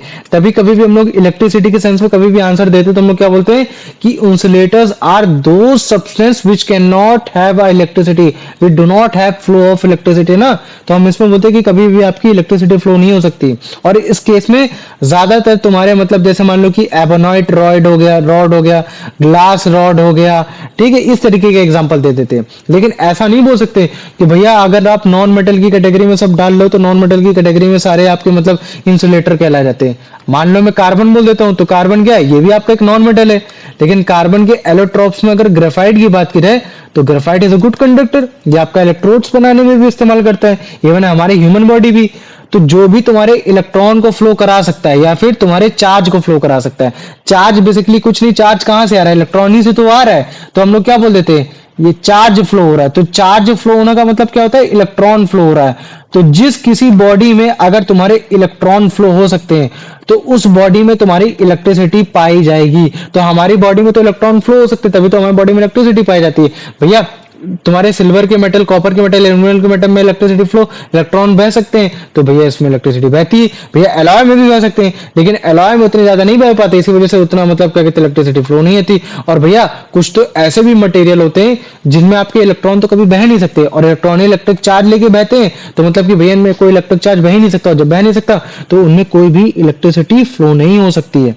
ये हो गया। तो याद रख लेना जब भी कभी भी इलेक्ट्रिसिटी बहनी तो मतलब इलेक्ट्रॉन का बहना, और जो इलेक्ट्रॉन बहते हैं उनको हम लोग बोलते हैं फ्री इलेक्ट्रॉन, जो कि हमेशा मतलब क्या कहते हैं आउटर मोस्ट बॉडी में पाए जाते हैं, कि आउटर मोस्ट शेल में पाए जाते हैं, जो उसके आउटर मोस्ट शेल में पाए जाएंगे ये।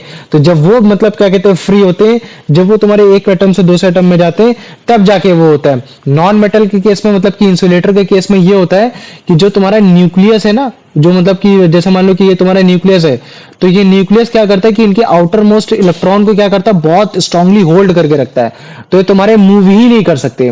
तो जब मूव नहीं कर सकते तो ये इलेक्ट्रिसिटी प्रोड्यूस नहीं कर सकते। लेकिन ये तो हो सकता है ना कि मतलब क्या कहते हैं कि ये मतलब क्या कहते हैं चार्ज हो जाए, यहां से यहां आ जाए, यहां अपनी शेल में जरूर मूव कर जाए, क्या कर जाए शेल में जरूर मूव कर जाए। लेकिन मैं बोलूं कि इस मतलब कि इस एटम से इस एटम में आ जाए तो इतना डिस्टेंस कवर नहीं कर सकते, है ना, इतनी डिस्टेंस कवर नहीं कर सकते। लेकिन अपनी ही शेल में मूव करने की वजह से हम लोग क्या बोलते हैं कि यार इसने मूव किया तो कुछ ना कुछ तो चार्ज आ ही गया है। तो ये इस तरीके से चार्ज होता है। समझ में आ गया कि नहीं आ गया? ये मतलब कि आपस में अपनी ही जगह मतलब क्या होते हैं मतलब कि वाइब्रेट करने लगते हैं ये। और जब वाइब्रेट करते तो कहीं ना कहीं में एक वही फ्लो हो रहा है, लेकिन उतना ज्यादा फ्लो नहीं हो रहा जितना ये एक तुम्हारे कंडक्टर के केस में होता है कि तुम्हारे इलेक्ट्रॉन तुम्हारा न्यूक्लियस उसको होल्ड ही नहीं कर पा रहा है, तो बड़े आराम से एक इलेक्ट्रॉन क्या कर रहा है दूसरे वाले एक एटम के पास ही चला जा रहा है ये। तो तुम अपने घर के आसपास काफी सारी चीजें देखना, थ्री पिंस देखना, उसमें तुम्हारा इंसुलेटर भी होगा, उसमें तुम्हारा मतलब क्या कहते हैं कंडक्टर भी होगा, है ना। प्लास्टिक वाली चीज जितने भी होते हैं सब तुम्हारे मतलब क्या कहते हैं कि सब तुम्हारे इंसुलेटर होती है। कुछ तो इतने गुड इंसुलेटर होते हैं जैसे रबड़ हो गया, तो तुमने जितने भी इलेक्ट्रीशियन को देखा होगा उन सबको देखा होगा वो तुम्हारे रबर ग्लोव्स का इस्तेमाल करते हैं ताकि उनको मतलब क्या कहते हैं कभी करंट वगैरह न लगे, ये सारी चीजें न लगे। तो बताओ मुझे इतना समझ में आ गया कि नहीं आ गया, या इसमें किसी को कोई डाउट है? आ गया ये। आ गया, चलो आ जाओ। ठीक, इसको देखो। ठीक है, तो जो भी सब्सटेंस तुम्हारे बड़े आराम से इलेक्ट्रिसिटी को फ्लो करा सकते हैं उनको हम लोग कंडक्टर बोलते हैं। या फिर क्या बोल सकते हो कि कोई भी ऐसा सब्सटेंस जिसमें तुम्हारे इलेक्ट्रिक चार्ज फ्लो कर सकता है, और इलेक्ट्रिक चार्ज तुम्हारे इलेक्ट्रॉन ही फ्लो कराते हैं, और जिनकी वजह से इलेक्ट्रिसिटी आती है, तो हम लोग यही बोलते हैं कि हाँ अगर इलेक्ट्रिक चार्ज फ्लो हो रहा है तो इलेक्ट्रिसिटी बह रही है। मतलब कि कोई भी सब्सटेंस अगर उसमें इलेक्ट्रिसिटी बह रही है तो मैं उसको कंडक्टर बोलूंगा। तो ये तो किसी में इलेक्ट्रिसिटी ज्यादा बह रही है, किसी में इलेक्ट्रिसिटी कम बह रही है, तो उसके हिसाब से जो तुम्हारा सर्किट है उसमें ग्लो कम होगा ज्यादा होगा, क्योंकि जितनी ज्यादा इलेक्ट्रिसिटी तेज बहती है ना उतनी ज्यादा तुम्हारा चीज ग्लो करता है ना। ये हो गया एक तरीके से, तुम उसको इतना समझ सकते हो। तो जो मेटल्स होते हैं सिल्वर, कॉपर, एल्यूमिनियम, जिंक, है ना, ये सब के सब तुम्हारे कंडक्टर्स की कैटेगरी में आते हैं, है ना। लेकिन जैसे तुम ये देख रहे हो ये तुम्हारी नाइक्रोम वायर है ना, लेकिन क्या ये उतनी इलेक्ट्रिसिटी फ्लो कर पा रही है जितनी इलेक्ट्रिसिटी फ्लो तुम्हारे क्या मेटल कर पा रहे हैं? नहीं, उतनी नहीं कर पा रही। क्यों? क्योंकि नाइक्रोम, मैग्नीन, कांस्टेंट ये सब तुम्हारे एलॉय हैं, मतलब कि ये एक से ज्यादा तुम्हारे मेटल से मिलकर बने, जिसकी वजह से इनमें रेजिस्टिविटी ज्यादा हो जाती है, रेजिस्टेंस ज्यादा हो जाता है, मतलब कि करंट को मतलब कि इलेक्ट्रॉन को फ्लो नहीं होने देते, मतलब समझ रहे हो। और जब इलेक्ट्रॉन को फ्लो नहीं होने देते, जब हम पे अपने हाथ को घिसते हैं तो हमको गर्मी क्यों लगने लगती है? घिसते घिसते घिसते गर्मी लगनी क्यों लगने लगती है?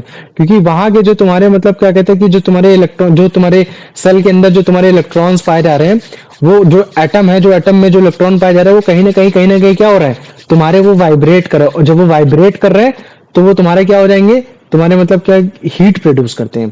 ठीक है, ऐसे तुम्हारे ये जो नाइक्रोम वायर है, मैग्नीन वायर है, कांस्टेंट वायर है, ये तुम्हारे इलेक्ट्रिसिटी को फ्लो तो कराने की कोशिश करेंगे लेकिन ये उतनी तेज से नहीं करा पाएंगे, तो जिसकी वजह से क्या होगा कि जो इनके इलेक्ट्रॉन है वो उसी जगह वाइब्रेट करने लगेंगे, और जब बहुत तेज से वाइब्रेट करेंगे, बहुत ज्यादा से वो करेंगे, तो मतलब कहीं ना कहीं वो हीट प्रोड्यूस कर देते हैं। और इसी को हम लोग रेजिस्टेंस बोल देते हैं कि हाँ देखो, resistance is a property which have a property of to stop the electric charge, है ना, कि वो इलेक्ट्रिक चार्ज को रोके, वो फ्लो ऑफ इलेक्ट्रॉन को रोके, बहने न दे, ये सारी चीजें न करने दे, है ना। तो इस फॉर्म में हो गया, है ना। तो अभी जैसे तुम ये बगल वाले को देखोगे तो इसमें तुमको मेटल के फॉर्म में, कंडक्टर के फॉर्म में, कुछ नॉन मेटल के फॉर्म में, है ना। तो कुछ इस फॉर्म में मतलब क्या कहते हैं डिफरेंट डिफरेंट बॉडीज तुमको देखने को मिल जाएंगी।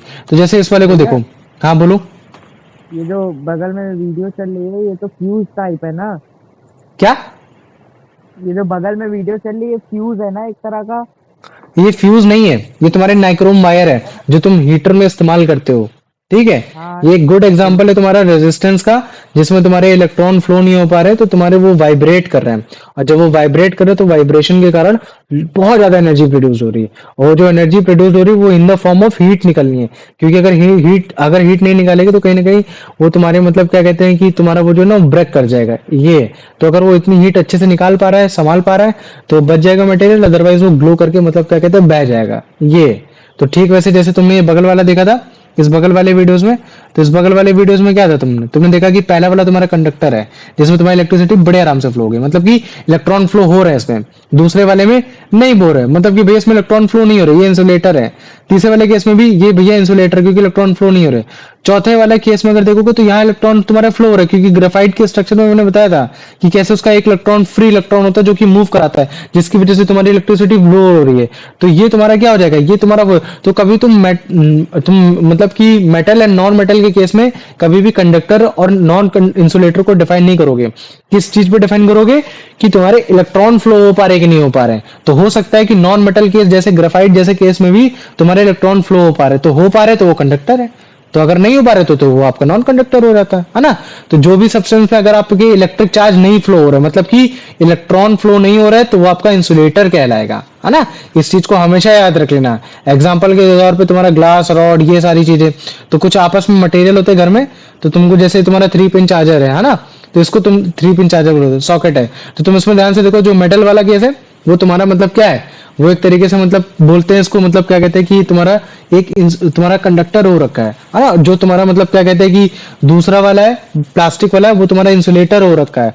और अगर तुम उसको ध्यान से देखोगे तो ये जो ऊपर वाला होता है ये तुम्हारे ग्राउंड की तरफ, ग्राउंड वायर की तरफ जाने की कोशिश करता है। अब ये ग्राउंड वायर क्या होता है इसके बारे में तुमको बताएंगे। फिर तुम्हारा ये लाइव वायर होता है ना, ये दोनों लाइव वायर होते हैं। तो लाइव वायर क्या होता है, इसमें तुम्हारा रेड कलर का मतलब क्या होता है, ग्रीन कलर का मतलब क्या होता है, ब्लैक कलर का मतलब क्या होता है। तो इनके बारे में भी धीरे धीरे पढ़ाएंगे, तब जाके तुम्हें और अच्छे से समझ में आएगा।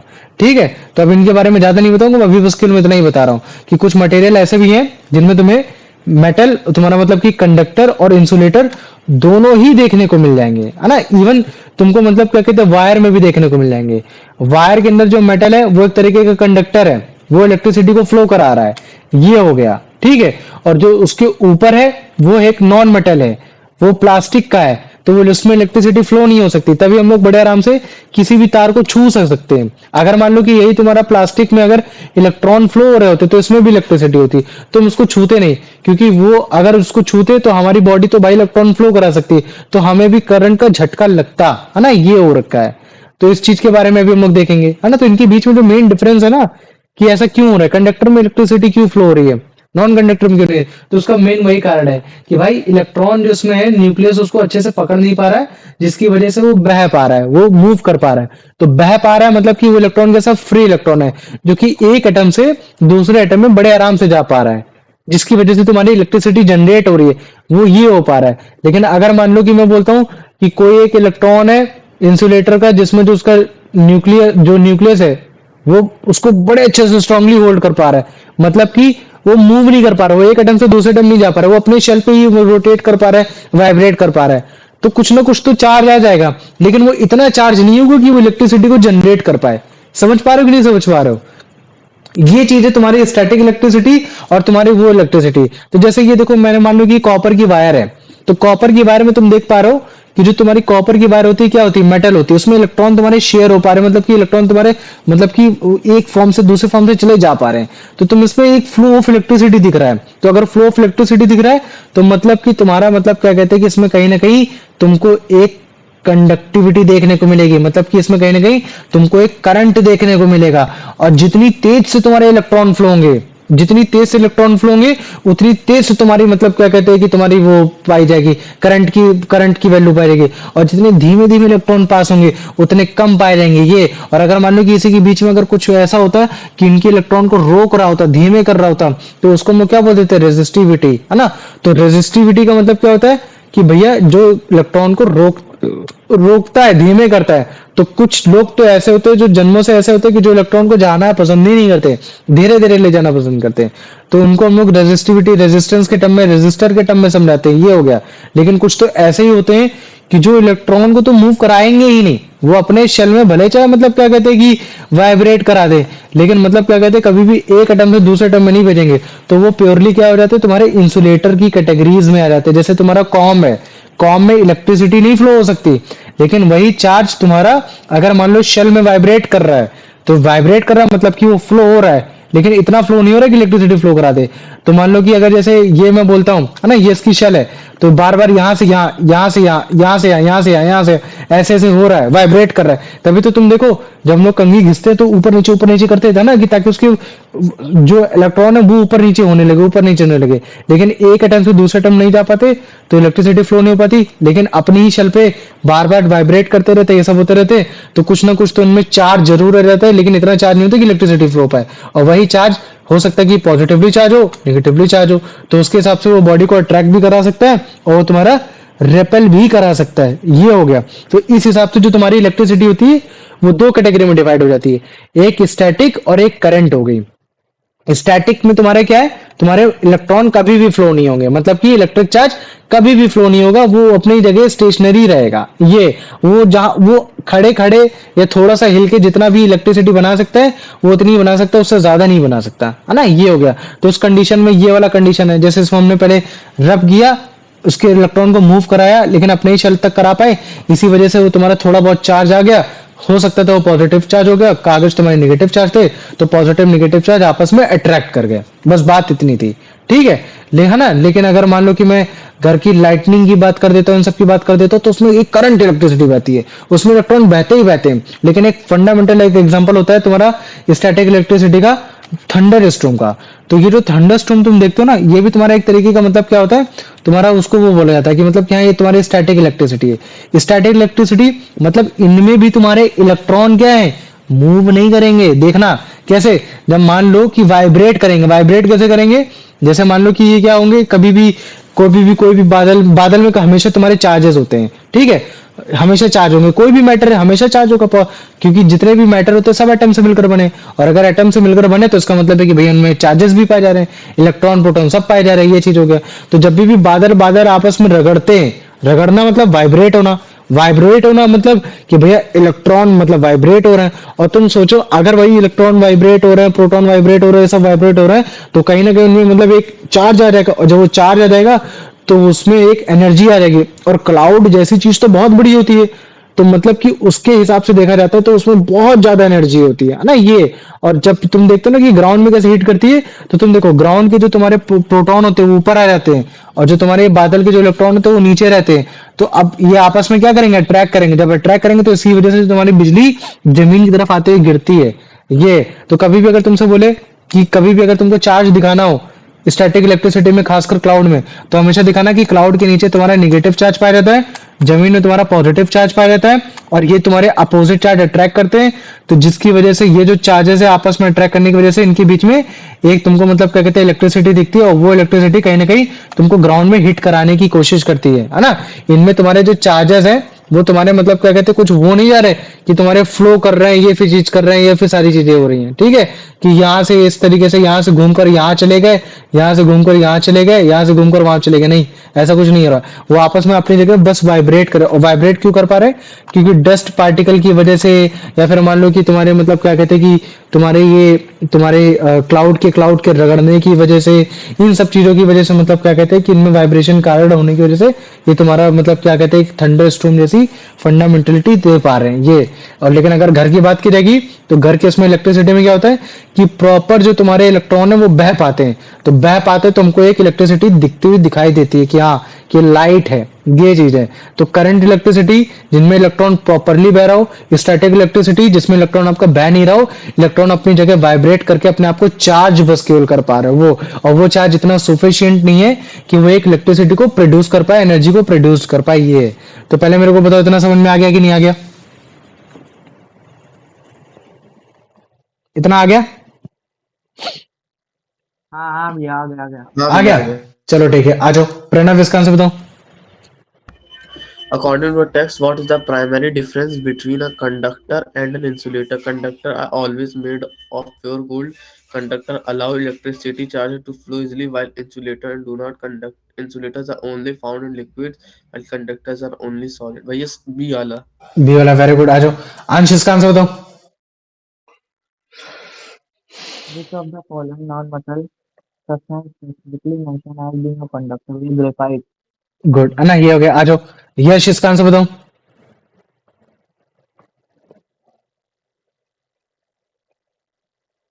यश। Why are why are metal alloys like nichrome and often used in electrical appliances despite having lower conductivity than pure metals. They are used for making heating elements. They act as insulator to stop the flow of electricity. They are cheaper than plastic. They prevent the human body from conducting electricity. While metal has nichrome constant of electric appliance despite lower conductivity than pure. हाँ भैया B वाला चलो तुम बताओ मुझे अमन भैया कि they prevent the human body for conducting electricity. अच्छा मतलब कि इलेक्ट्रिक अप्लायंस में हम लोग नाइक्रोम कॉन्स्टेंटेंट और तुम्हारा मतलब क्या कहते हैं इन सब का इस्तेमाल इस वजह से करते हैं कि ए ताकि वो वाला तुम्हारी होगा ए वाला सारे है ना मेटल नाइक्रोम वायर कॉन्स्टेंटेंट है ना ये इनको हाँ हम लोग इनमें इलेक्ट्रिसिटी तो फ्लो नहीं हो सकती इतनी ज्यादा अच्छे से नहीं हो सकती लेकिन फिर भी हम लोग इसका इलेक्ट्रिकल अप्लायंस में इस्तेमाल करते हैं क्योंकि अगर इलेक्ट्रिसिटी अच्छे से फ्लो नहीं हो पा रही फ्लो होती है क्या है फ्लो होती है लेकिन अगर हो नहीं पा रही है तो वो फिर अपनी एनर्जी को इन द फॉर्म ऑफ हीट निकालेगा और अगर इन द फॉर्म ऑफ हीट निकालेगा तो कहीं ना कहीं हम लोग उसको एज अ हीटिंग एलिमेंट के रूप में भी इस्तेमाल कर सकते हैं ये है समझ में आ गया कि नहीं आ गया जैसे तुम्हारे टंगस्टन की वायर हो गई जो तुम्हारे बल्ब में होती है समझ रहे हो बहुत ज्यादा रेजिस्टिविटी होती है उसमें इलेक्ट्रॉन फ्लो हो सकते हैं लेकिन इलेक्ट्रॉन उतने ज्यादा फ्लो नहीं हो सकते जितने इलेक्ट्रॉन तुम्हारे मतलब क्या कहते हैं तुम्हारे मतलब क्या कहते हैं एक सिल्वर के मेटल में हो जाएंगे है ना ये तो उसकी रेजिस्टेंस ज्यादा है और रेजिस्टेंस ज्यादा है तो हीट ज्यादा प्रोड्यूस करेगा और उस हीट को अगर हम लोग मतलब कैटर कर ले ऑर्गन के थ्रू इन सब के थ्रू तो कहीं ना कहीं लाइट फॉर्म में इस्तेमाल कर सकते हैं अलग अलग फॉर्म में इस्तेमाल कर सकते हैं तो हम लोग मेटल और मेटल एलॉय वो हम लोग इलेक्ट्रिकल अप्लायंस में अपनी इच्छा अनुसार यूज करते हैं कि हमें कहाँ चाहिए कहाँ नहीं चाहिए तो जब भी हम लोग हीट को निकालना होता है तो हम लोग उन एटम्स का या फिर उस तरीके के मेटल का इस्तेमाल करते हैं जिनमें रेजिस्टिविटी क्या हो ज्यादा हो मतलब कि इलेक्ट्रॉन को रोकने की क्षमता ज्यादा हो फ्लो करेंगे लेकिन उनकी स्पीड को क्या कर देंगे कहीं ना कहीं तुम्हारा कम कर देंगे ये आ जाओ अब इसका आंसर बता दो यान कि इनमें से कौन से ऐसे तीन एलिमेंट है जो कि बेसिकली एज अ कंडक्टर बोले गए हैं silver copper plastic aluminium human body glass silver copper सी वाला एल्यूमिनियम हाँ सी वाला सी वाला वेरी गुड आ जाओ अब इसका आंसर बता दो बेटा अर्पित कि फ्लो ऑफ इलेक्ट्रिक चार्ज को क्या बोला जाता है resistor magnetism voltage electricity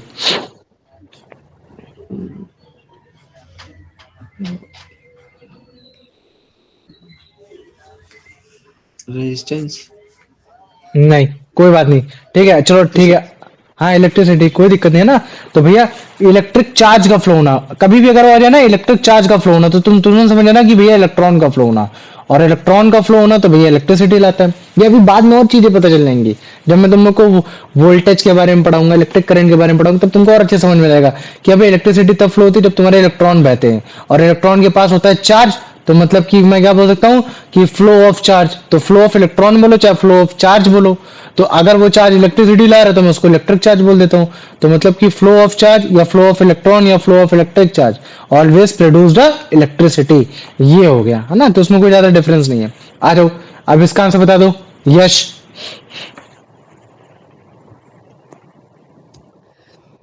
according to the text what happens to electric charge in substance like glass and ebonite when they are charged the charge flow freely through the substance.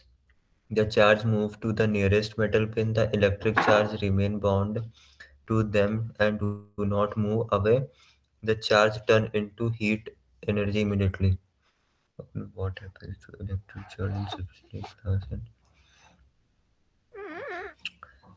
and to heat the charge moving to the substance. The charge move to nearest metal pin. अमन ये बेटा तुम B बताओ वैसे मुझे हाँ,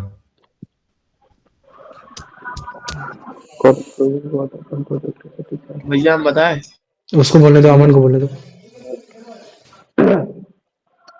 According to the what happened to electric charge in substance like glass and aluminum when they are charged. The ये charge glass rod है ebonite rod है वो है charge moves to nearly metal to the electric charge. amount bound to the prime node do not move any of the electric charge into heat में ये C वाला हाँ सी ये वाला आवाज ऑब्वियस, नहीं आ रही। सी वाला पहला होगा भैया इसका। कौन सा होगा? अबे सी वाला है, ग्लास रॉड, है ना? मतलब कि अगर ग्लास की रॉड को अगर तुम रब करोगे तो ग्लास को क्या बोला जाता है? उसको इंसुलेटर बोला जाता है ना? कि इसमें इलेक्ट्रिसिटी फ्लो नहीं हो सकती। क्यों? क्योंकि भैया इसमें इलेक्ट्रॉन आपके कभी फ्लो नहीं हो सकते।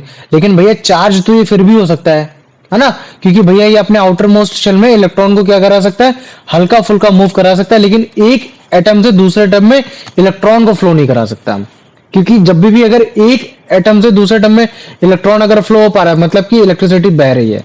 लेकिन इंसुलेटर तो वो होते हैं भैया जिनमें इलेक्ट्रॉन बह नहीं सकते, लेकिन इलेक्ट्रॉन मूव तो कर सकते हैं। अगर वो अपने आउटर बॉडी में, अगर अपने आउटर शेल में मूव कर रहे हैं, तो उसका मतलब है कि वो उनमें कहीं ना कोई चार्ज आ पा रहा है। लेकिन वो चार्ज इतना नहीं कि इलेक्ट्रिसिटी फ्लो करा पाए। तभी हम लोग बोलते हैं कि अगर तुमने ग्लास रॉड या फिर तुमने एबोनाइट रॉड को अगर तुमने रब किया, ये सारी चीजें की, उसको वाइब्रेट कराया, उसको मूव कराया, तो इनकी प्रॉपर्टी ऐसी है कि इनके इलेक्ट्रिक चार्ज मूव नहीं कर सकते, तो इलेक्ट्रिसिटी नहीं बहती। लेकिन ये फिर भी चार्ज जरूर हो सकता है, क्योंकि ये इतना तो जरूर मूव करते हैं कि इनमें थोड़ी बहुत इलेक्ट्रिसिटी जनरेट हो पाए, लेकिन नहीं, मतलब कि थोड़ा बहुत चार्ज जनरेट हो पाए। ये आ जाओ, देखो तुम लोग कंफ्यूज मत हो। बात ये कि तुम लोग रिलेट नहीं कर पाए उस टॉपिक को। इससे पहले तो तुम्हारा लाइट चैप्टर था। लाइट चैप्टर तुम्हारा मतलब क्या कहते हैं, इलेक्ट्रिसिटी से जस्ट अपोजिट है ना? तो उसमें ज्यादा तुम समझ नहीं पाओगे। केमिस्ट्री की बात होती तो मेटल एंड नॉन मेटल कैसे तुम्हारा कार्बोनेट्स कंपाउंड से एकदम सिमिलर था, तो तुमको सब समझ में आ गया था। केवल और केवल 5 दिन की क्लास तुम लो उसको, 5 दिन की क्लास में तुम लोग को ऑटोमेटिक सब समझ में आ जाएगा। बेसिक से बेसिक 12th तक में तुमको ये बड़े आसानी देगा, है ना? तो अभी थोड़ा सा समझो, क्योंकि 12th में भी तुम्हारा ये इलेक्ट्रिक चार्ज, इलेक्ट्रिक कूलम, ये सब आता है। तो थोड़ा सा मैं मतलब 10th और 12th का हल्का फुल्का बेसिक बता रहा हूँ, कि ताकि तुम लोग को सब कुछ समझ में आ जाए। ये आ जाओ प्रणव, इसका आंसर बताओ। Based on the diagram of the electric wire and the 3-pin plug, which material used as an insulator to ensure safety? Copper wires, plastic cover or case, metal pin, aluminum. भैया B plastic. Very good. ये तुम्हारा insulator क्यों है? क्यों है क्योंकि यही इससे इंसुलेटर क्यों? इलेक्ट्रॉन मतलब वो फ्लो नहीं करते। गुड, है ना? क्या नहीं करते? इलेक्ट्रॉन फ्लो नहीं करते। अब तुम लोग पकड़ चुके हो। और अगर बोल दे कि भैया इलेक्ट्रॉन फ्लो नहीं करते, तो इससे क्या मतलब है? तो तुम बोल देना अबे चार्ज तो इलेक्ट्रॉन में ही होता है ना। तो अगर इलेक्ट्रॉन नहीं फ्लो हो रहा है, तो मतलब चार्ज नहीं फ्लो हो रहा है, और चार्ज नहीं फ्लो हो रहा है तो भाई वो इंसुलेटर हो गया। बस सीधी बात है। आ जाओ, अब इसका आंसर बता दो। मतलब क्या कहते हैं कि वो अंश। Which of the following groups contain only insulators mentioned in the text? Rubber, dry wood and copper, glass, cotton and metal pin, saccharide, or sealant and drying. बताओ। यहाँ ड्राई एयर खासकर वो है तुम्हारी, ये जो मतलब क्या कहते हैं कि CO2 जो नहीं होती, जो ठंडा आ जाती है एकदम, उसको बोलते हैं ड्राई आइस, है ना? अब ये ये वो दो पीछे वाले दो क्या है? पीछे वाले दो, ये तो पोर्क्लिन है तुम्हारा, मतलब ये भी एक तरीके का नॉन मेटल होता है। ये दोनों, ये जो तुम्हारे, ये दोनों के दोनों नॉन मेटल है। ये हाँ तो भैया सी वाला। मतलब non metal in the case, मतलब कि तुम्हारे इंसुलेटर है, सॉरी, ये क्या तुम्हारा इंसुलेटर है। बैकेलाइट भी इंसुलेटर है, पोर्क्लिन भी इंसुलेटर है, और ड्राई एयर भी तुम्हारा इंसुलेटर होता है। कॉपर की वजह से ये वाला आंसर नहीं हो सकता, मेटल पिन की वजह से ये वाला आंसर नहीं हो सकता, और सिल्वर की वजह से ये वाला आंसर नहीं हो सकता, है ना? तो केवल यही एक ग्रुप है जो कि तुम्हारे एक इंसुलेटर का हो रखा है, ये, है ना? तो तुम उसको ऐसे भी क्रैक करने की कोशिश करो। आ जाओ, अब इसका आंसर बता दो अर्पित, कि मतलब कि जब भी तुम्हारा किसी चीज में एक फ्री इलेक्ट्रॉन पाए जाते हैं कंडक्टर में, तो बेसिकली कौन सी प्रॉपर्टी को डिस्क्राइब करने की कोशिश करता है, क्या बताने की कोशिश करता है? कि मैं बोलता हूँ कि कंडक्टर में फ्री इलेक्ट्रॉन पाए जाते हैं, तो उसका मतलब क्या है? कि जो उसके न्यूक्लियस है उसने, हम बोलो, अर्पित बोलो बेटा। सॉरी भैया, सॉरी, बोल बोल। बता रहा। हम्म They are which of the following describe the role of free conductor? They are B वाला। बी वाला, पहला वाला क्या? गुड, है ना? क्या अगर कोई भी कंडक्टर है, या फिर मान लो कि अगर कंडक्टर भी नहीं लिखा होता, केवल अगर मटेरियल लिखा होता और ये बोल देता कि मुझे बताओ कि अगर उस मटेरियल में तुम्हारे फ्री इलेक्ट्रॉन पाए जा रहे हैं, फ्री का मतलब क्या है कि मतलब इलेक्ट्रॉन फ्लो कर सकता है, और अगर वो फ्लो कर सकता है इलेक्ट्रॉन तो इसका मतलब है कि भैया उसमें इलेक्ट्रिसिटी भी फ्लो कर सकती है। ये उसकी एक प्रॉपर्टी है, ये उसका क्या है, रोल हो रखा है। और ऐसा क्यों हो पा रहा है, क्योंकि भैया जो न्यूक्लियस है ना, वो न्यूक्लियस उस बेचारे मतलब क्या कहते हैं आउटर मोस्ट सेल के इलेक्ट्रॉन को होल्ड ही नहीं कर पा रहा है, उसको पकड़ के रख ही नहीं पा रहा है ये। वरना अदरवाइज ए ऑप्शन सही हो जाता, क्योंकि ये ऑप्शन क्या बोला है कि भैया न्यूक्लियस ने उसको टाइटली बाउंड कर रखा है जिसकी वजह से मूव नहीं कर सकता। तो अबे अगर इलेक्ट्रॉन मूव नहीं करेगा तो इलेक्ट्रिसिटी बहेगी नहीं, काम खत्म। सी ऑप्शन में क्या बोल रखा है कि भैया फ्री इलेक्ट्रॉन केवल रबड़ और प्लास्टिक में पाए जाते हैं, लेकिन रबड़ और प्लास्टिक में तो भैया इलेक्ट्रिसिटी फ्लो होती नहीं, मतलब कि इनमें इलेक्ट्रॉन फ्लो होता नहीं। तो अगर इलेक्ट्रॉन नहीं फ्लो होता तो मतलब कि भैया इनमें फ्री इलेक्ट्रॉन होते नहीं, तो भैया सी ऑप्शन भी गलत हो गया। डी ऑप्शन के हिसाब से वो इलेक्ट्रिसिटी को प्रिवेंट करते हैं, नहीं भैया इलेक्ट्रिसिटी तो तब फ्लो होती है जब आपके इलेक्ट्रॉन बहते हैं। तो फ्री, इसका बहने का मतलब फ्री ही होता है, फ्री इलेक्ट्रॉन बहना मतलब इलेक्ट्रिसिटी बहना, तो इसका मतलब है तो भैया डी ऑप्शन गलत हो गया है ना ये। तो धीरे धीरे हर एक ऑप्शन को भी कंक्लूड करने की कोशिश करो, सब आ जाएगा। आ जाओ। अब यान मुझे इसका आंसर बताओ कि मतलब, हाँ इसको पहले तू क्वेश्चन पढ़ो, अच्छे से पढ़ो क्वेश्चन पढ़ो यान।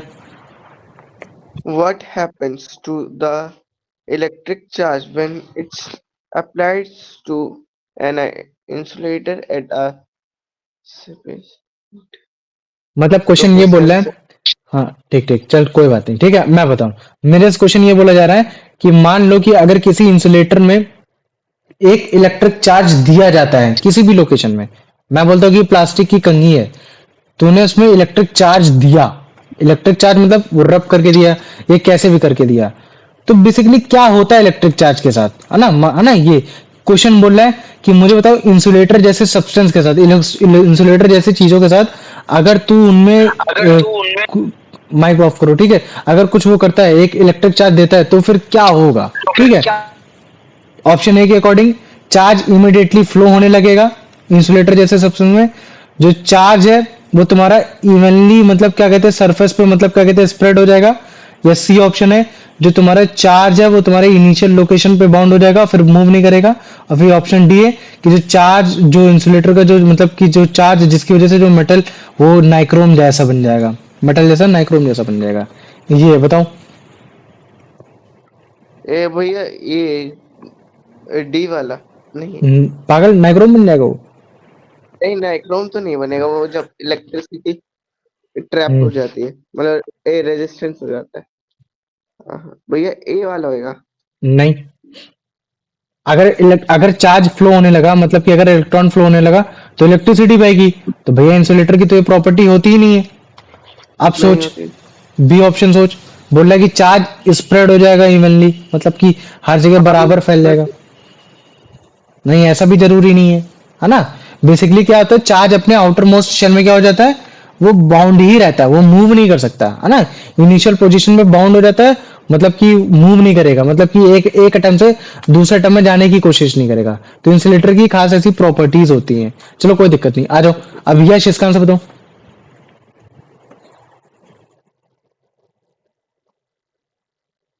यश। बता रहा What is the fundamental reason that substances like metals are able to conduct electricity?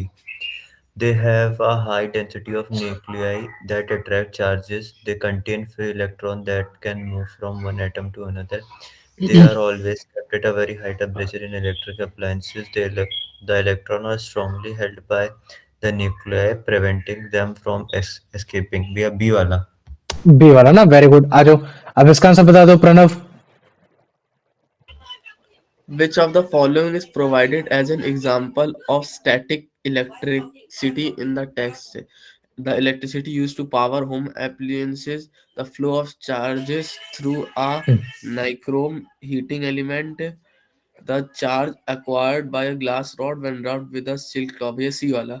सी वाला, ठीक है, वेरी गुड, है ना, ये हो गया। आ जाओ। अब इसका आंसर बता दो बेटा अमन। How does the behavior of electrons in an insulator differ from those in a conductor? Hmm, Electricity in an insulator moves faster than those in electric conductor. In insulators, however, not free electrons are not available. Electrons in an insulator are strongly held by the medium cannot move from one atom to another. C वाला। सी वाला ना, क्या हो जाएगा भैया, electron insulator में बह नहीं पाते क्योंकि न्यूक्लियस उसको स्ट्रांगली होल्ड कर पाता है, तो इलेक्ट्रिसिटी फ्लो नहीं होगी, सीधी बात है। तो यही डिफरेंस है भैया इंसुलेटर और आपके कंडक्टर में। ये कुछ क्वेश्चन लिख दो, फिर उसके बाद तुम लोग बातें कर लेना।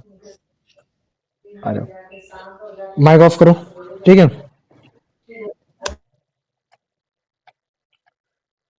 What are the conclusion can be drawn from the common paper experiment? ठीक है, ये हो गया, 2 मार्क्स का हो गया, ठीक है। व्हाट आर चार्जेस, ठीक है, व्हाट आर देयर प्रॉपर्टीज, है ना। ये हो गया तुम्हारा, 2 मार्क्स का हो गया, ठीक है। फिर उसके बाद क्वेश्चन नंबर 3,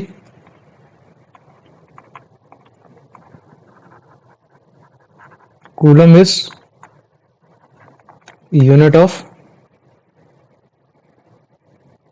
भैया चार्ज। पहले आंसर क्वेश्चन में लिखा है। पहला वाला क्वेश्चन ये लिखा है कि क्या कंक्लूजन ड्रॉ कर सकते हो एक कॉम और पेपर वाले एक्सपेरिमेंट से, समझ रहे हो। तो तुम बताओगे कि उसमें मतलब क्या कहते हैं कि एक स्टैटिक इलेक्ट्रिक करंट बह रहा है इसमें ना, ये चीज है। Coulomb is a unit of charge in electron if considering there is electron ही होगा, ठीक है यहाँ, ठीक है। कंसीडर, भैया दूसरा तीसरा। एक सेकंड का, ठीक है। दूसरा वाला ये बोला कि चार्जेस क्या होता है, तो तुम बताओगे चार्जेस आर बेसिकली, है ना, हैविंग द पोटेंशियल, है ना, हैविंग द पोटेंशियल, है ना। फिर उसके बाद बताओगे they have two types, positive and negatives. Properties में बताओगे कि अगर कोई भी दो दो ऑब्जेक्ट में अगर सेम चार्जेस है तो तुम्हारे मतलब रेपल करेंगे, और अपोजिट चार्जेस है तो तुम्हारे मतलब अट्रैक्ट करेंगे। ये तीसरा क्वेश्चन ये बोला है कि जो कूलम है वो तुम्हारे एक इलेक्ट्रॉन की चार्ज की यूनिट है। तो अगर मैं कंसीडर करता हूं कि तुम्हारे पास 2 कूलम का चार्ज है, if consider there is 2 coulomb charge, 2 coulomb charge, then how many electrons does produces that charge, है ना। ये क्वेश्चन सिंपल से बोल रहा है कि अगर कूलम तुम्हारे इलेक्ट्रॉन की चार्ज की अगर यूनिट है, तो मुझे बताओ कि 2 कूलम चार्ज में फिर कितने इलेक्ट्रॉन्स होंगे, है ना। तो तुमको मालूम होना चाहिए कि एक इलेक्ट्रॉन की जो तुम्हारे उसमें चार्ज होता है वो कितना, वो बाद में बताऊंगा, ठीक है। वो इलेक्ट्रॉन का जो चार्ज होता है तुम्हारा 1.6 × 10⁻19 होता है। तो उसके हिसाब से अगर तुम 1 कूलम की चार्ज की वैल्यू निकालोगे तो उसको अपॉन में लेके जाओगे, बाद में फिर तुम 2 से मल्टीप्लाई करा के बड़े आराम से कर दोगे, ठीक है। तो कोई ज्यादा बड़ा नहीं था, बस उसमें बस 1 की जगह 2 रख के तुम बड़े आराम से उसको सॉल्व कर सकते हो, है ना। ये हो गया। आ जाओ, what do you mean by free electron, what do you mean by free electron, ठीक है, ठीक है। What what if substance has free electron और नो फ्री इलेक्ट्रॉन, है ना। ये हो गया। तो तुम बताओगे कि भैया फ्री इलेक्ट्रॉन वो मतलब जिसमें इलेक्ट्रॉन एक जगह से दूसरी जगह जा सकते हैं, और इलेक्ट्रॉन अगर एक दूसरी जगह से जा सकते हैं तो इलेक्ट्रिसिटी को प्रोड्यूस कर सकते हैं। अगर इस बेसिस पे अगर जिस सब्सटेंस में तुम्हारी इलेक्ट्रिसिटी फ्लो हो रही है तो उसका मतलब है कि वो कंडक्टर है, जिसमें नहीं हो पा रही तो वो आपका इंसुलेटर हो गया। तो उस हिसाब से तुम फिर एग्जाम्पल देकर वो दे दोगे, उसका आंसर दे दोगे, ठीक है। ये हो गया। अब question number 5, what is the static electricity and how it is different from what is the static electricity and how it is different from uh, current electricity. ये है ना, ये आराम से तुम्हारा 2 मार्क्स हो गए। पहले ये बताओ 5 क्वेश्चन में इनमें किसी को कोई डाउट है? किसी को भी? तीसरा, चौथा, पांचवा। ठीक है, देख भाई, तीसरे क्वेश्चन में ये बोला है कि मान ले कि अगर कूलम एक यूनिट है किसी भी इलेक्ट्रॉन के चार्ज की, समझ रहा है ना, समझ रहे, ये कुछ नहीं है इसमें, ठीक है। तो मैं बोल रहा हूं कि अगर वही यूनिट अगर तेरी 2 हो गई है तो फिर उसमें टोटल कितने इलेक्ट्रॉन की बात की गई होगी।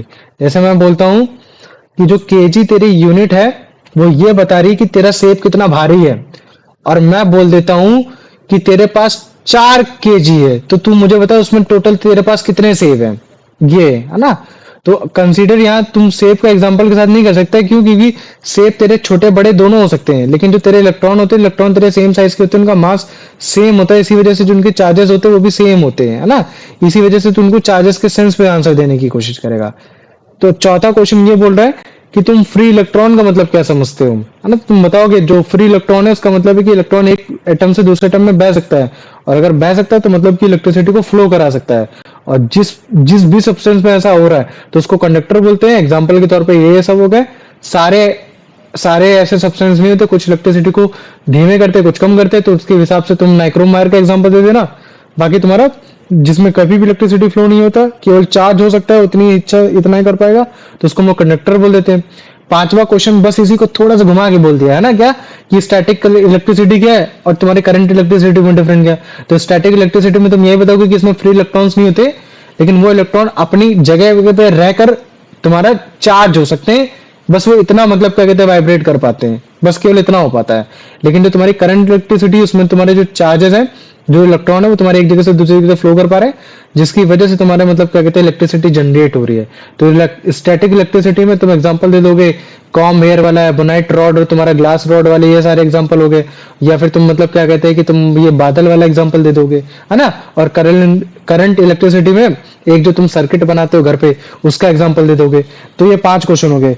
इसमें किसी को कोई दिक्कत है, कोई भी डाउट? अंश? नहीं भैया। नहीं, चल ठीक।